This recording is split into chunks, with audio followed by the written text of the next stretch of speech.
Black veteran denied entry at museum. 10 seconds later, a top general ordered everyone to leave. The morning air bit at Walter Hines' cheeks as he stepped carefully from the taxi. His weathered hands, once strong enough to carry wounded men across battlefields, now gripped a simple wooden cane. The driver had offered to help him to the museum entrance, but Walter had politely declined. 87 years had slowed his gait, but not his pride. "You sure you don't want me to wait, sir?" the driver called through the open window. "These fancy events, sometimes they don't last long." Walter smiled, the creases around his eyes deepening. "No need, young man. I'll be here a while. Been part of this place for years." He adjusted his navy blue tie, the same one he'd worn to his wife Elaine's funeral 3 years prior, and straightened the lapels of his suit. It wasn't new or expensive, just clean and dignified, like the man himself. A single medal, pinned almost apologetically to his chest, caught the morning sunlight. Not the full collection he'd earned, those remained in a box beneath his bed, witnesses to history too painful to display. The National Heritage Museum stood before him like a monument to memory itself, glass and stone reaching toward the sky, American flags snapping in the breeze. Today was the annual Veterans Honoring Veterans ceremony, an event Walter had never missed, though few there would recognize his face. Just how he'd always preferred it. A steady stream of people flowed through the entrance, men and women in crisp uniforms adorned with colorful ribbons, celebrities in tailored suits, wealthy donors with practiced smiles. Walter watched them pass through the grand doors with handshakes and familiar greetings. He took a deep breath, gripped his cane a little tighter, and made his way forward. The young woman at the reception desk couldn't have been more than 25. Her blonde hair was pulled back in a tight bun, and her smile appeared and vanished with mechanical precision as she checked names against her tablet. "Good morning," Walter said, his voice still carrying the rich depth that had once commanded men in battle. "Walter Hines, here for the ceremony."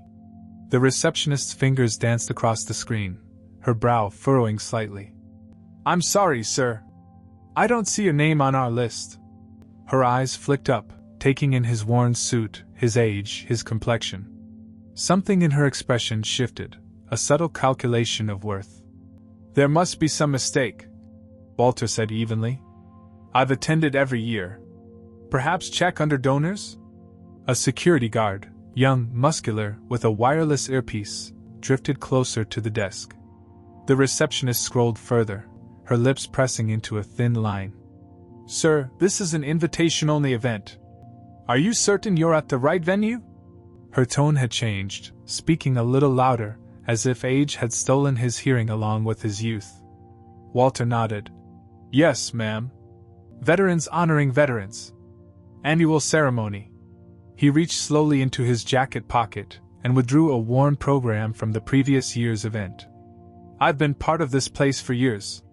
The security guard now stood directly beside the desk, arms crossed. "Sir, if your name isn't on the list, I can't allow entry. Museum policy." Behind them, a group of decorated officers and their spouses breezed through with cursory glances at the list. One nodded vaguely in Walter's direction, the kind of empty acknowledgement reserved for obstacles in one's path. "Perhaps I could speak with Director Harmon?" Walter suggested, his dignity intact despite the growing knot in his stomach. "He would remember me." The receptionist exchanged glances with the guard. "Director Harmon is busy preparing for the ceremony. If you'd like to visit the museum another day, regular admission hours begin at—" "I'm not here as a visitor," Walter interrupted, a rare edge creeping into his voice. For a moment, a flash of the commander he'd once been surfaced. "I helped establish this." "Sir?" The guard cut in, taking a half-step forward. "I'm going to have to ask you to step aside. You're holding up the line." Walter looked past them to the gleaming marble lobby where men and women in military dress mingled freely. Through the glass walls of the main exhibition hall, he could see the displays he knew by heart, artifacts and photographs telling a carefully curated story of American military courage. A story that, despite his contributions, had never quite found space for men who looked like him. "Is there a problem here?" A woman in a crisp suit approached from behind the desk. Her badge identified her as Melissa Jenkins, Events Coordinator. This gentleman insists he should be at the ceremony, but he's not on any of our lists. The receptionist explained, relief evident in her voice at the arrival of higher authority. Melissa studied Walter with the practiced patience of someone accustomed to difficult situations. Sir, today's event is for major donors, distinguished veterans, and their invited guests only. Perhaps you received incorrect information? Walter felt his shoulders straighten reflexively, as they had done thousands of times on parade grounds and battlefields. My name is Walter Hines. I've been supporting this museum since before the foundation was poured. Recognition flickered briefly across Melissa's face, so briefly Walter thought he might have imagined it, before her professional mask returned. Mr. Hines, I don't see your name on our donor records or the invitation list, she said, her voice gentle but firm. If you'd like to discuss your past contributions, I'd be happy to schedule an appointment with our development office for another day. The dismissal was polite but unmistakable. Behind him, Walter could feel the impatient shuffle of others waiting to check in. A lifetime of facing closed doors had taught him to recognize when one wouldn't budge. I understand, he said finally, his voice quiet but steady. Thank you for your time. He turned slowly, the weight of his years suddenly heavier than moments before. As he moved away from the desk, he heard Melissa's voice brighten instantly.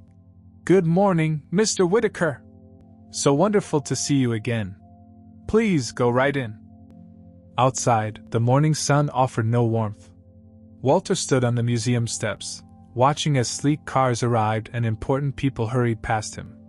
No one spared a glance for the elderly black man with a cane, invisible in his ordinary suit with its single medal. He looked up at the building, its grand facade, the engraved quotations about courage and sacrifice, the names of major donors etched in stone. None of them his, by his own choice long ago. The anonymity had seemed noble then. Now, it felt like another kind of erasure. A gust of wind cut through his suit jacket, and Walter suppressed a shiver. He'd survived winters in Korea that had frozen men solid where they stood. He'd endured the steaming jungles of Vietnam where the air itself seemed to burn. He'd withstood the colder treatment back home after both fights. This small indignity was nothing by comparison. And yet, something in him refused to walk away this time. He'd given too much, sacrificed too much, to be turned away from the very institution he'd helped create. Walter moved to a bench with a clear view of the entrance, and slowly lowered himself down. I'll wait, he murmured to no one in particular. He didn't know what he was waiting for exactly. Perhaps for someone who might recognize him. Perhaps for the courage to demand the respect he never asked for but had always deserved. Or perhaps just for the strength to accept that some battles couldn't be won, even by men who never learned to surrender. A convoy of black SUVs pulled up to the curb, and Walter watched as security personnel flanked the vehicles. Someone important was arriving, someone whose name would certainly be on the list. Walter's hands rested on his cane, steady despite the years. He'd wait and watch as others entered the house he'd helped build but had never been welcomed into. The car doors opened, and a buzz of activity erupted around the new arrivals. Walter squinted against the sun, trying to make out the faces. Then his heart nearly stopped. Emerging from the center vehicle was a tall, imposing figure in full dress uniform adorned with the insignia of a 4-star general. Even from a distance, even after all these years, Walter would have recognized him anywhere. General Harold Maddox. The man whose life, and the lives of 17 others, Walter had once saved in a mission so classified it barely existed in official records. The man who had risen through the ranks to become one of the most respected military leaders in the country, while Walter had returned to civilian life with whispered thanks and sealed commendations. Their paths hadn't crossed in decades. Would Maddox even remember him? Or would he, like so many others, look right through the old man on the bench? Walter watched as the general paused at the bottom of the steps, scanning the museum facade with approval. Then, inexplicably, Maddox's gaze drifted sideways, across the plaza, and locked directly onto Walter. 3 decades earlier, Walter Hines sat across from Thomas Mercer, a fresh-faced attorney with wire-rimmed glasses and an earnest demeanor.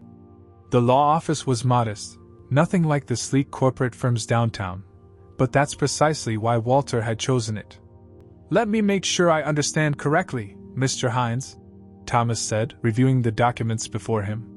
"You want to donate nearly $1.7 million to the National Military Heritage Foundation, but completely anonymously? Not even a mention on their donor wall?" Walter nodded, his hair still more pepper than salt in those days. "That's right. No name, no recognition." Thomas frowned. "That's unusual. Most donors of this magnitude want something named after them. A wing, an exhibit, at minimum a plaque." He leaned forward. "Mr. Hines, this is nearly your entire savings after a lifetime of work. Are you certain?" Walter's gaze drifted to the window, where rain traced patterns down the glass. "Some things aren't about recognition, son." What the young lawyer couldn't understand, what almost no one knew, was why a retired master sergeant would give away almost everything he had to an institution that would likely never fully acknowledge his contributions, both financial and on the battlefield. Walter had returned from Vietnam in 1971 to a country that had little interest in celebrating soldiers from an unpopular battle, particularly those with his complexion. His combat records, the ones not redacted or sealed, told only fragments of his story. Silver Star recipient. 2 Purple Hearts. The covert operations behind enemy lines remained classified, buried beneath official secrecy and unofficial indifference. "I'll need a name for the documents, even if it's not public," Thomas said. "The IRS requires it." Walter thought for a moment. "Use W.H. Griffin. My initials and my wife Elaine's maiden name." That afternoon, Walter signed the papers that would help transform an aging military museum into the glass and marble showpiece that now stood on the National Mall. His only stipulation, a section dedicated to the contributions of black and minority soldiers in American conflicts, discreetly placed but prominently featured. The museum's director at the time, Colonel James Harmon, had been mystified by the anonymous benefactor but had eagerly accepted the funds. The museum had been struggling, and this injection of capital arrived at the perfect moment. If Harmon suspected the money came from Walter, a regular but quiet presence at military functions, he never said so directly. "You've been very generous with your time on our Veterans Advisory Committee," Harmon had told Walter after the new wing opened. "Your input on the Minority Servicemen exhibit was invaluable." Walter had simply nodded. The exhibit wasn't perfect, too small, too easily overlooked, but it was there. Names and faces that might otherwise have been forgotten now preserved behind glass. His money had built the walls, but it was the stories inside that mattered. Over the years, as the museum grew in prominence, Walter remained connected through committee work and regular visits. He watched silently as other donors were celebrated, their names chiseled into stone, their contributions trumpeted at galas he attended in his one good suit. The original director retired, replaced by younger men who knew nothing of the anonymous gift that had once saved their institution. Only 3 people ever knew the truth. Thomas Mercer, bound by attorney-client privilege. Colonel Harmon, who took the secret to his grave 5 years ago. And Marcus Wilson, the museum's financial director, who had inherited the original files but had his own reasons for maintaining the secret. Walter never regretted his decision. Anonymity had been his choice, his gift to himself in a way. Recognition had never been what he sought. What he'd wanted was legacy, assurance that the story of men like him would not be erased from history. For years, that had been enough. Until today. What no one at the reception desk knew as they turned Walter away was that his fingerprints were everywhere in that building. The East Wing's foundation had been poured with his money. The climate control system protecting priceless artifacts ran on his investment. Even the grand staircase leading to the second floor's American Courage exhibit had been funded by the mystery donor known only as W.H. Griffin. What they couldn't see was that the elderly black man in the worn suit wasn't looking for charity or handouts when he asked to enter. He wasn't trying to crash an exclusive party. He was simply coming home. The plain gold wedding band on Walter's finger caught the morning light as he sat on the bench. Elaine had supported his decision all those years ago, understanding his need to create something lasting even if no one ever knew. "You've always given more than you've taken," she told him the night he decided to make the donation. "Just promise me one thing, that someday, when you're ready, you'll tell the world what you did. Not for praise, but so other young black men and women can see what's possible." He promised, but the right moment never seemed to come. After Elaine passed, the museum became his last connection to that shared dream. Each visit a quiet pilgrimage, a private communion with the legacy they built together. And now, here he sat outside, watching others enter freely into the house his sacrifice had helped build.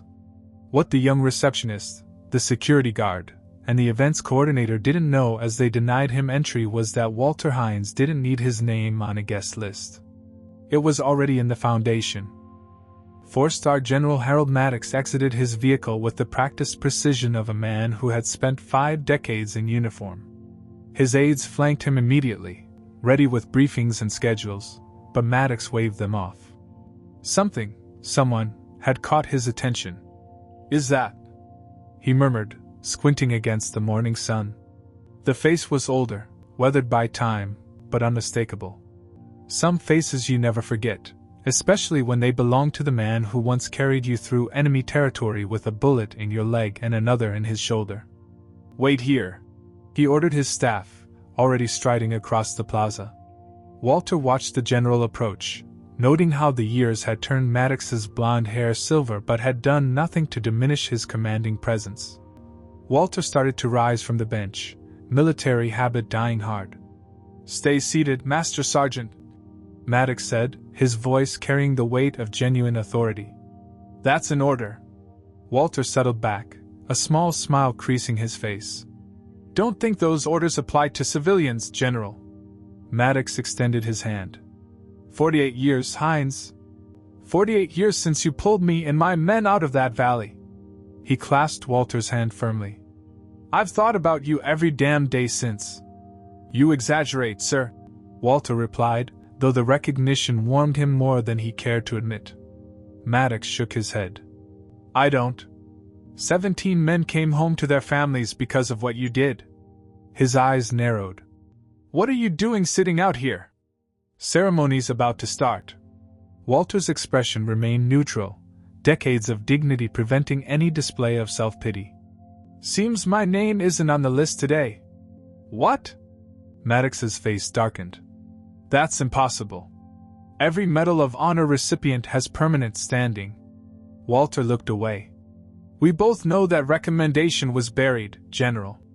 Too complicated for the narrative at the time." It was true. The after-action reports had been classified, the mission officially denied. Walter's extraordinary heroism, leading a rescue operation behind enemy lines to extract Maddox's surrounded platoon, had been downgraded to a Silver Star, presented without ceremony at a field hospital while Walter recovered from his wounds. "That's..." Maddox stopped, decades of suppressed anger surfacing. "Wait here." The general turned and marched toward the entrance, his escort scrambling to keep pace. Walter watched, expecting nothing. He'd long ago made peace with the military's selective memory. Inside, the reception desk staff straightened instantly at Maddox's approach. The young woman's professional smile faltered slightly under his intense gaze. "General Maddox, welcome to..."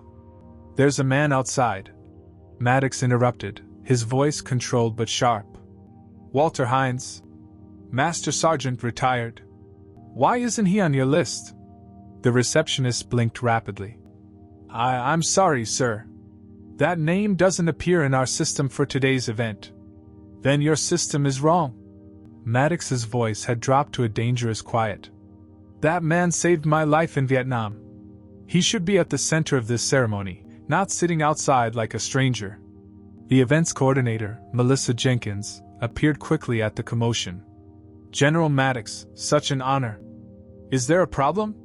"Yes, there's a problem," Maddox said, each word precisely measured.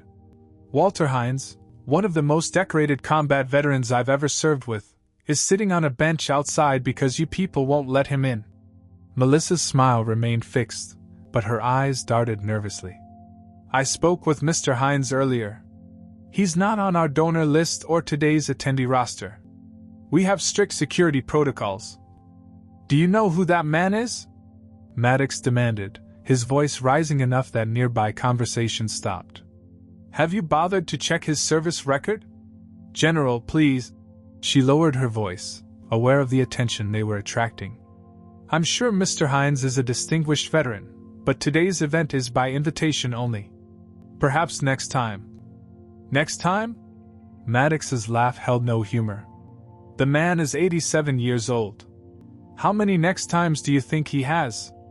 By now, several museum officials had gathered, along with Marcus Wilson, the financial director, a thin man with nervous eyes who seemed particularly agitated by the confrontation. General Maddox, Wilson began. We certainly respect. Do you? Maddox cut him off. Because I just watched you turn away a man who once carried me a mile through enemy territory with a bullet in his shoulder.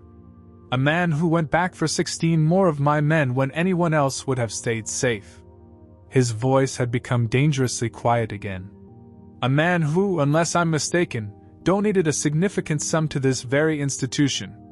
Wilson's face strained of color. I don't know what you're referring to, sir. Don't you? Maddox held his gaze until Wilson looked away. Get Director Reynolds. Now. As Wilson scurried off, Maddox turned back to the entrance where Walter still sat on the bench outside, dignified and alone. The sight ignited something primal in the general, a fusion of rage and shame that such a man should be treated this way. Without waiting for a response from the staff, Maddox strode back outside, his decision made. Walter, he said, extending his hand. Walk in with me. Walter looked up, surprised. I don't want to cause trouble, General. The trouble's already here, Maddox replied. And it's not you causing it. Walter hesitated, then took the offered hand and slowly rose to his feet. Together, they walked back toward the entrance, where a cluster of nervous staff now waited. Director Reynolds had appeared, a polished man in his 50s with the practiced smile of a professional fundraiser. General Maddox, such an honor. I understand there's been some confusion. No confusion, Maddox interrupted. Just a disgrace. He gestured to Walter.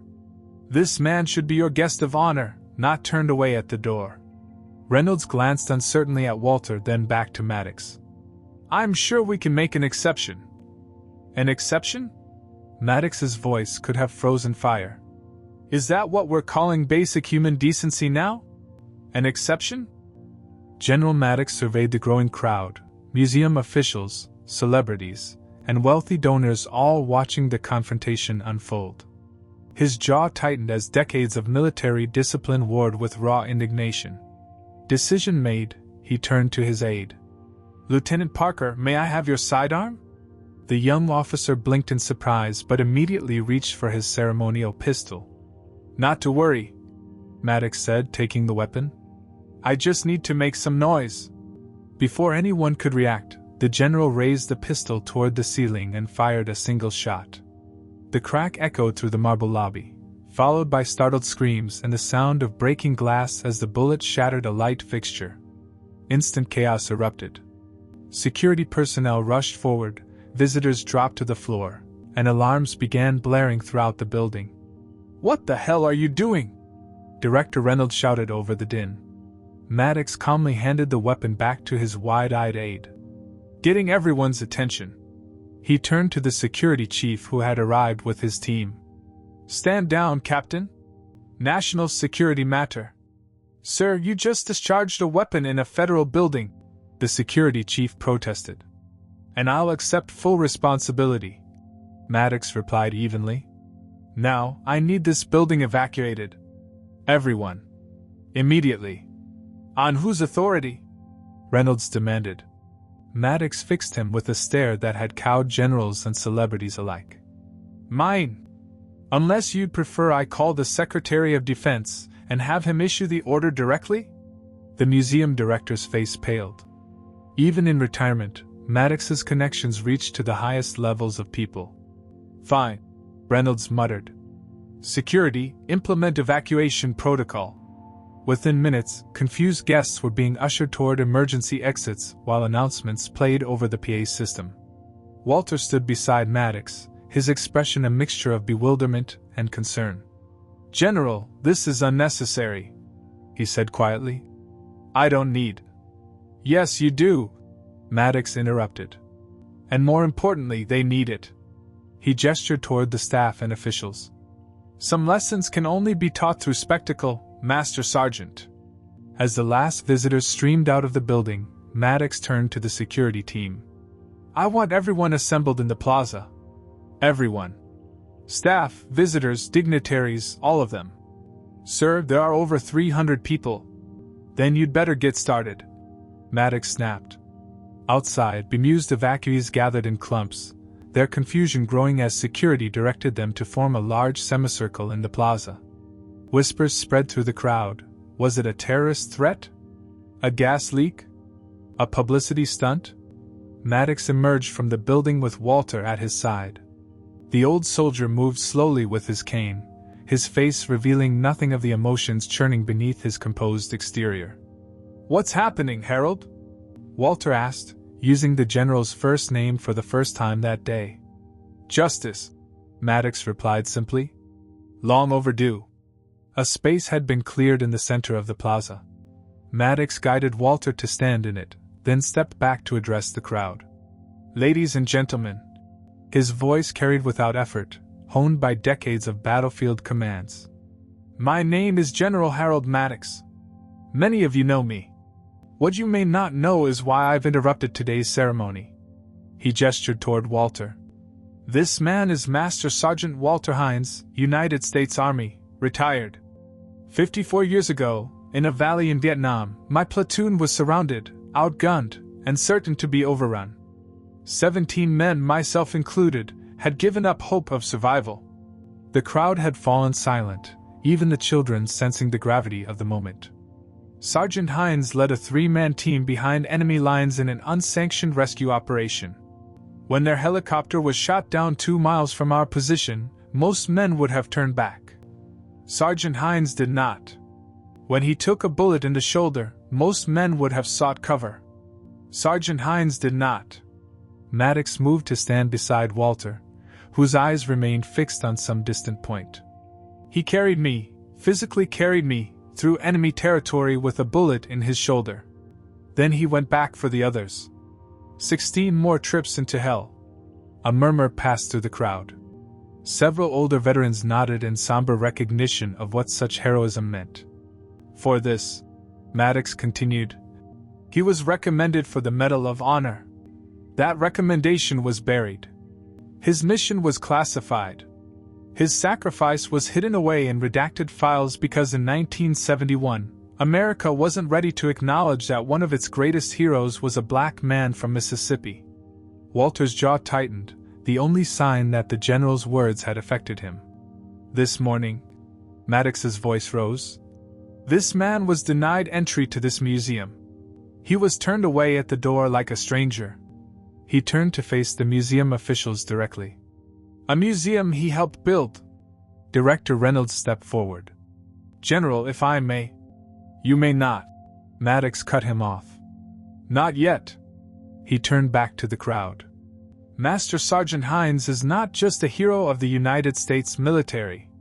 He is also one of the founding donors of this institution." Gasps rippled through the assembly. The financial director, Marcus Wilson, had gone deathly pale.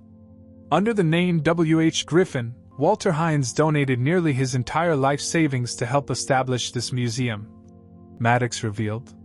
He asked for no recognition, no plaque, no named wing, only that the contributions of black service members be properly acknowledged.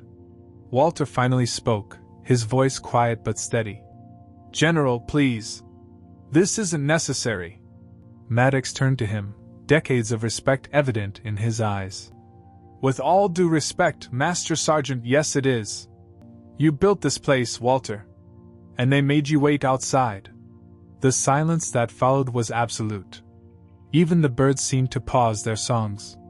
"Now," Maddox addressed the crowd again. "I want you all to look at this man. Really look at him. Because he's the reason any of us are here today."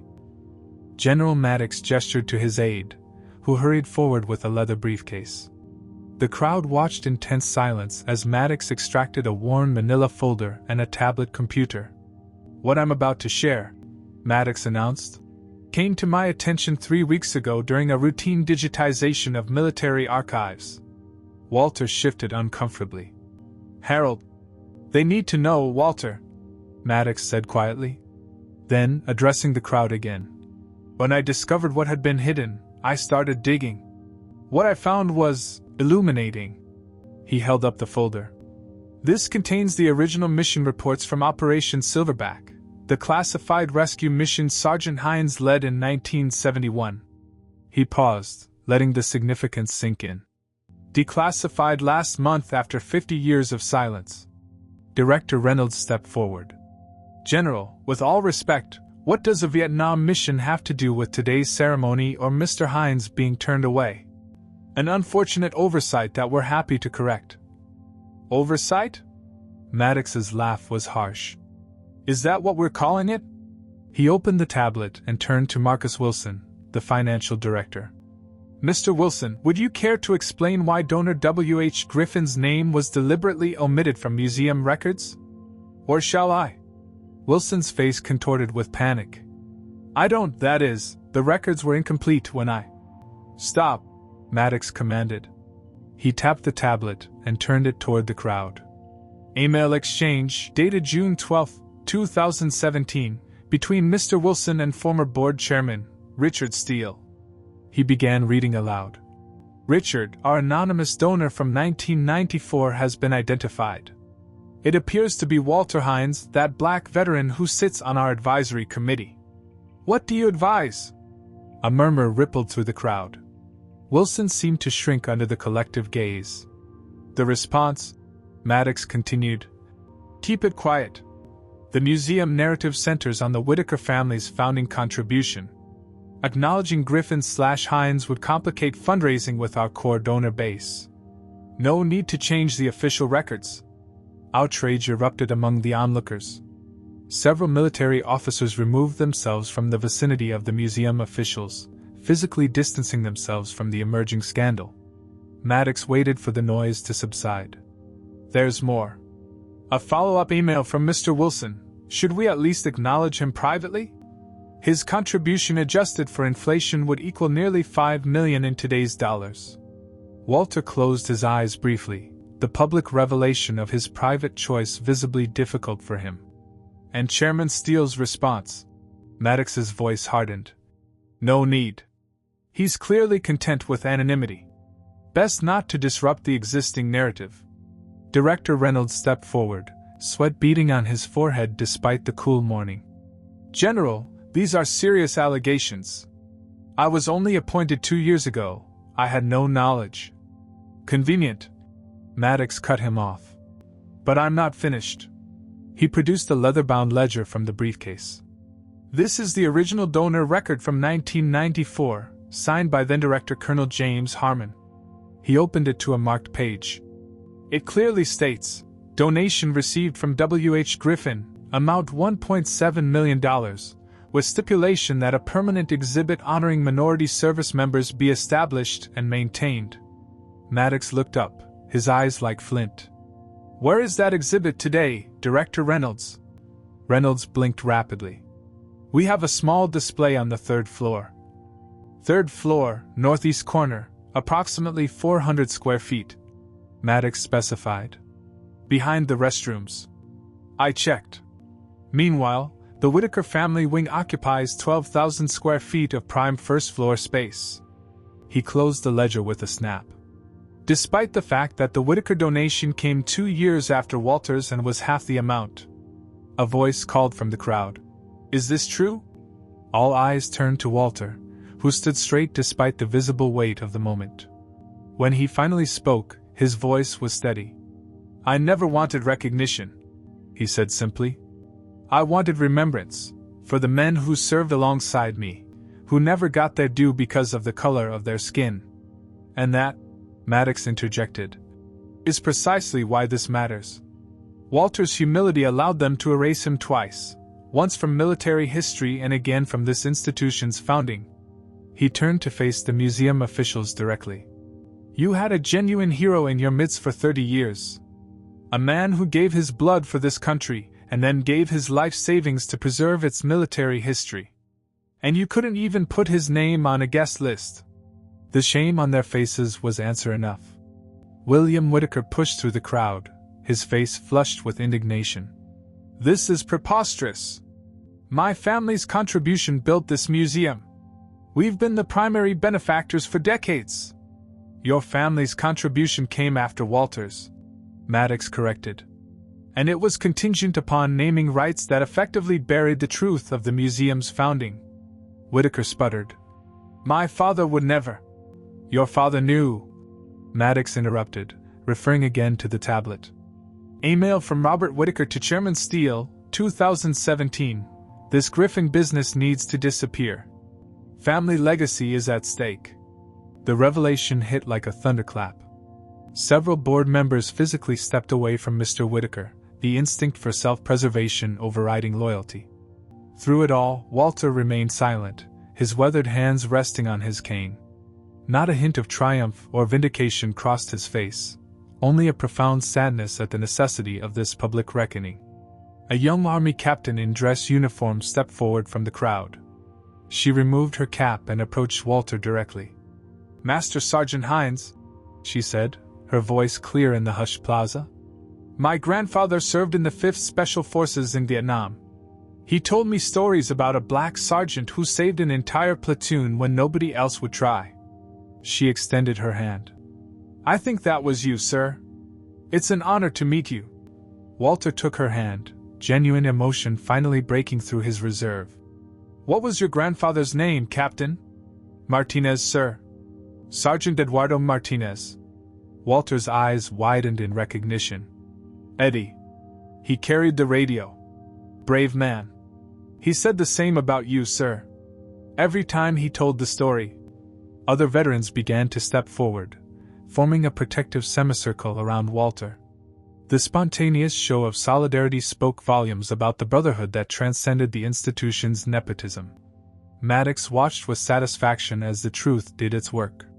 But he wasn't quite finished yet. Dawn broke clear and bright over the National Mall the following morning. A crowd 3 times larger than the previous day's ceremony had gathered before the museum's entrance. Overnight, the story had exploded across national news and social media. #Justice for Walter Hines was trending worldwide. Television crews jostled for position as a temporary stage was assembled at the foot of the museum steps. Secret Service agents scanned the perimeter. The newly appointed Secretary of Defense had confirmed his attendance just hours earlier. Walter Hines arrived in a sleek SUV, accompanied by General Maddox. Gone was yesterday's worn suit. Today, Walter wore a perfectly tailored Navy uniform adorned with every medal he had earned but rarely displayed. The silver star gleamed on his chest, a testament to recognized valor, while an empty space beside it spoke silently of the honor still denied. As Walter emerged from the vehicle, the crowd erupted in applause. Veterans from every conflict, Korea to Afghanistan, stood at attention, rendering silent salutes as he passed. I still think this is excessive, Harold, Walter murmured as they approached the stage. Maddox smiled. Get used to it. This is just the beginning. Director Reynolds waited nervously at the podium, his job hanging by a thread following yesterday's revelations. The museum's board of trustees, minus 3 members who had resigned overnight, stood in a solemn line behind him. Ladies and gentlemen, Reynolds began once Walter and Maddox had taken their seats. We gather today to correct a profound injustice and to honor a man whose contributions to this institution and to our nation have gone unrecognized for far too long. His carefully prepared statement continued, full of institutional contrition and promises of reform. Few were listening. All eyes remained fixed on Walter, who sat with the quiet dignity that had defined his entire life. When it was Maddox's turn to speak, he was characteristically blunt. Words are easy, he told the crowd. Actions matter more. That's why the Board of Trustees met in emergency session last night and voted unanimously on 3 resolutions. He unfolded a document. First, effective immediately, the main exhibition hall will be renamed the Walter Hines Heritage Hall, with a permanent installation detailing both his military service and his founding contribution. Applause interrupted him. Walter's expression remained impassive, though those closest to him noticed the slight trembling of his hands. Second, Maddox continued when the noise subsided.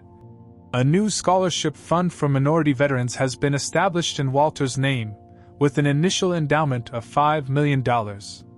He paused. The first 3 donors to this fund were the Whitaker family, Marcus Wilson, and myself. Mr. Whitaker nodded from his position at the edge of the stage, a man salvaging what reputation he could from the wreckage of yesterday's revelations. Finally, Maddox said, the board has commissioned a new entrance to the museum. Above the doors, visitors will find an inscription of Walter's own words. Some things aren't about recognition. They're about remembrance. Maddox stepped back, making way for the Secretary of Defense, who approached the podium carrying a small blue box. Master Sergeant Hines, the Secretary said, on behalf of a grateful nation, I am here to correct a 50-year injustice. Walter rose slowly, back straight despite his years. An act signed last night in emergency session. The Secretary continued, opening the box to reveal a star-shaped medal suspended from a blue ribbon. I present you with the Medal of Honor for actions above and beyond the call of duty in the Republic of Vietnam. A collective gasp rose from the crowd, followed by thunderous applause as the Secretary placed the nation's highest military honor around Walter's neck. Tears streamed openly down the faces of hardened veterans. Even General Maddox's stoic expression cracked as he watched his friend receive the recognition he had earned with blood half a century earlier. When Walter stepped to the podium, the applause continued for nearly 5 minutes. He waited patiently, overwhelmed by the outpouring but determined to maintain his composure. Thank you, he began simply when silence finally fell. I accept this honor not for myself, but for the men who never came home. For the ones whose names should be carved in marble but aren't. For the ones who were forgotten. He looked out over the sea of faces. Yesterday, I was turned away from these doors. Today, you place my name above them. The irony isn't lost on me. A knowing chuckle rippled through the crowd. But what matters isn't my name, Walter continued. What matters is that when a young black child walks through those doors tomorrow and sees faces that look like theirs in the exhibits, they'll know they've always been part of this story. Always. He paused, gathering himself. My late wife Elaine once made me promise that someday I would tell the world what we did, not for praise, but so others could see what's possible. Today, I keep that promise. Director Reynolds approached with a large pair of ceremonial scissors and a red ribbon stretched across the museum entrance. Master Sergeant Hines, he said, would you do us the honor? Walter accepted the scissors, his weathered hands steady once more. As the ribbon fell away, the newly unveiled sign above the entrance gleamed in the morning sun. The Hines Heritage Hall. Inside, visible through the glass doors, a new exhibition was already taking shape. Photographs of Walter in his youth, his service records, and the original ledger with his donation. But most prominently displayed was a new plaque that told the story of the day he was denied entry. As Walter crossed the threshold, leading the procession into the building, a sense of completion washed over him. Not just for the recognition so long denied, but for the knowledge that his true legacy would persist in the stories now preserved for generations to come. Behind him, General Maddox smiled with satisfaction. Sometimes justice arrived late, but when it did, when truly deserved, it arrived with the force of an avalanche, sweeping away decades of silence in a single, unstoppable moment of truth. Walter Hines had finally come home, and this time, he entered through the front door. The end.